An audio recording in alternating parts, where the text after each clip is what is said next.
natin dito sa exterior ng Jimny na 5-door. Kung mapapansin nyo, yung headlight niya is naka-LED na rin, tas projector.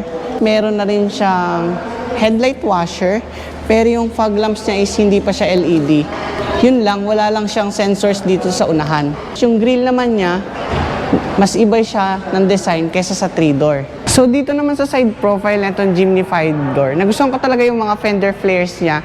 Side mirror niya, maganda rin kasi blackout din. Kaya lang yung turning signal lamp niya wala sa side mirror, nandito sa may baba. Ito pang maganda rito sa Jimny 5-door. Yung frame nito is naka-ladder frame, which is mas magaan. Kaya mas maganda siya pagdating sa off-roading. In the same time, kahit malit yung engine niya, manandun pa rin yung fuel efficiency dahil magaan nga yung sasakyan. Pagdating naman dito sa sukat ng gulong niya, ang sporty talaga ng dating nitong Jimny na 5-door. Naka size 15 siya na kulay black. Ang sukat niya is 195/80 R15.